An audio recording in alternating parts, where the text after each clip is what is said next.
কপালে আর নাকে গুরুতর চোট, তবে আগের থেকে ব্যথা অনেকটাই কমেছে মুখ্যমন্ত্রীর।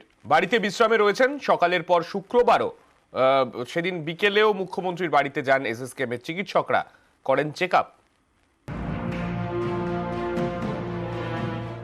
বৃহস্পতিবার বাড়িতে পড়ে গিয়ে আঘাত, কপালে আর নাকে গুরুতর চোট পান।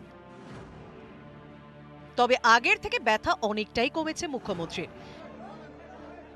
এসএসকেএমে চিকিৎসার পরে বৃহস্পতিবার রাতেই বাড়ি ফেরেন মুখ্যমন্ত্রী।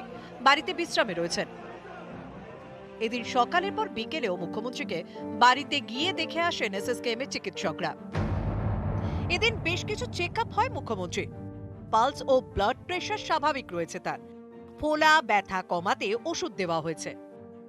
বৃহস্পতিবার মুখ্যমন্ত্রীকে এসএসকেএমের উডবার্ন ওয়ার্ডে নিয়ে যাওয়ার পরে ৮ চিকিৎসকের দল দ্রুত চিকিৎসা শুরু করেন। প্রাথমিক শুশ্রূষা ও সেলাইয়ের পর মাথায় ব্যান্ডেজ বাঁধা হয়। পরে নিয়ে যাওয়া হয় বাঙুর ইনস্টিটিউট অফ নিউরোলজিতে। মাথা সিটি স্ক্যান করে দেখা হয় আঘাত কতটা গভীর। এছাড়া ইকোকার্ডিওগ্রাম, ইসিজি, ডপলার টেস্টও করা হয়। চিকিৎসকরা মুখ্যমন্ত্রীকে হাসপাতালেই রাখার পক্ষপাতী ছিলেন, কিন্তু মুখ্যমন্ত্রী বাড়ি যেতে চান। সেই মতো রাতেই তিনি বাড়ি ফেরেন। মুখ্যমন্ত্রীকে আপাতত পূর্ণ বিশ্রামে থাকার পরামর্শ দেন চিকিৎসকরা। মমতা বন্দ্যোপাধ্যায় আহত, এই খবর ছড়িয়ে পড়তেই দেশজুড়ে অনেকে উদ্বেগ প্রকাশ করেন। দ্রুত আরোগ্য কামনা করেছেন প্রধানমন্ত্রী নরেন্দ্র মোদী, রাহুল গান্ধী সহ অনেক নেতা। মমতা বন্দ্যোপাধ্যায় দ্রুত সুস্থতার জন্য প্রার্থনা। রাজ্যের বিভিন্ন জায়গায় হয়েছে পুজো যজ্ঞ। শুক্রবার সকালে কালীঘাটে পুজো দেন 2 তৃণমূল কর্মী। তারাপীঠের মন্দিরেও দেওয়া হয়েছে পুজো।